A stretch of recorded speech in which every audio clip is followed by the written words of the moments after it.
My cousin grew up carrying responsibility far earlier than most people their age ever should. While other children worried about school and friends, they were already aware of adult problems whispered behind closed doors. Money, expectations, family reputation, survival. These weren't abstract ideas. They were daily realities that shaped how my cousin learned to move through the world. In our culture, responsibility is often inherited, not chosen. The eldest, the reliable one, the one who listens quietly and performs well, becomes the emotional backbone of the family. My cousin fell into that role naturally, praised for maturity, admired for self-control, and rewarded with trust instead of rest. Strength was not just encouraged, it was required. Complaining was seen as ungrateful. Slowing down was interpreted as laziness. Asking for help raised questions about character. From an early age, my cousin learned that love was conditional on endurance. Family honor mattered deeply. How we appeared to others carried almost as much weight as how we actually lived.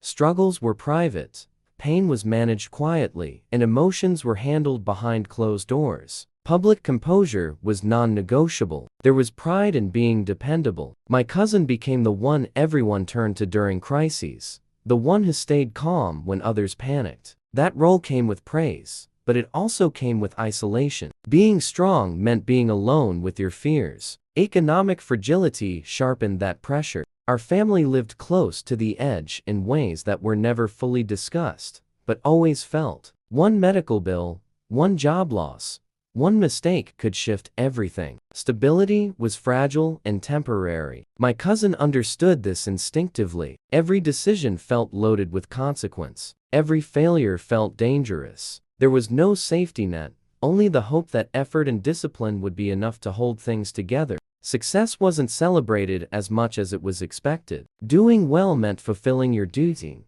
not earning rest. Achievements were quickly followed by new responsibilities, new expectations, new pressures to perform even better. Emotionally, there was little room to be unsure. Confidence was admired. Doubt was discouraged. Fear was something to be conquered quietly, preferably before anyone noticed it existed at all. My cousin learned to regulate emotions early. Tears were swallowed. Anger was softened into silence. Disappointment was reframed as motivation. This emotional discipline looked impressive from the outside. But discipline comes at a cost. Over time, emotions that aren't expressed don't disappear. They accumulate. They settle into the body, into posture, into habits, into the way someone breathes when they think no one is watching. The expectation to be the solution became heavier with age. When problems arose, eyes turned toward my cousin. When decisions needed to be made, their opinion carried weight. Saying no felt like betrayal. There was little space to explore personal desires. Dreams were filtered through practicality. Passion was secondary to responsibility. The question was never what do you want,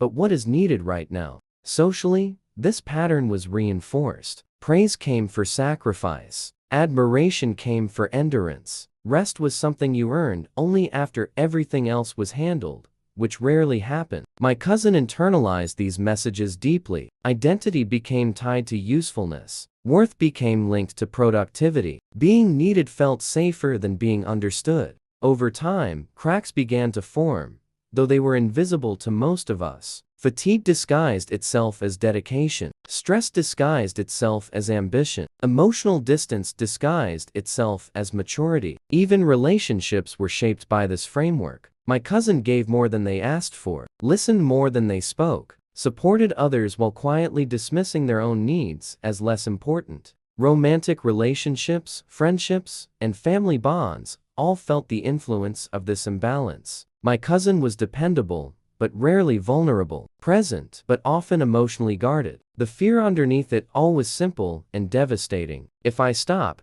everything falls apart. If I admit weakness, I lose my place. If I ask for help, I become a burden. Economically, this fear made sense. There was no margin for error. Financial pressure magnified emotional pressure, making rest feel irresponsible and joy feel indulgent. Even moments of happiness were brief. Celebration was cautious. Relaxation felt undeserved. There was always something else that needed attention, something else that could go wrong. The family didn't intend harm. These patterns were inherited, passed down from generations who survived hardship by prioritizing endurance over expression. Survival strategies became emotional rules. But what once protected previous generations now quietly harmed the present one. The world had changed, but the expectations hadn't. Emotional needs grew while permission to express them remained limited. My cousin carried this tension silently. On the surface, life looked stable, responsible, controlled. Beneath that surface, exhaustion accumulated without release. The cracks didn't show dramatically. They appeared in subtle ways. Shorter patience, longer silences, a fading sense of joy in things that once mattered deeply. Because everything still functioned,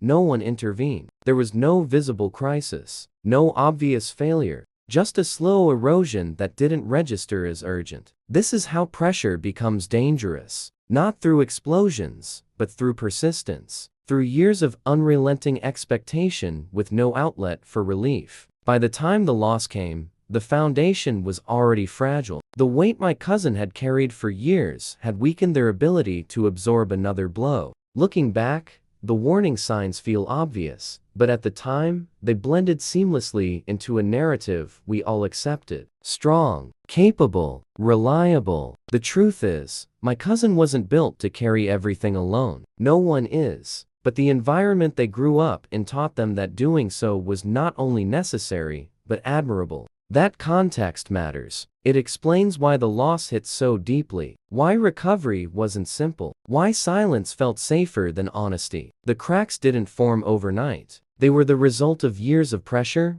expectation, and unspoken rules about what strength should look like. And when everything finally gave way, it wasn't because my cousin was weak. It was because they had been strong for far too long, without rest, without support, and without permission to simply be human.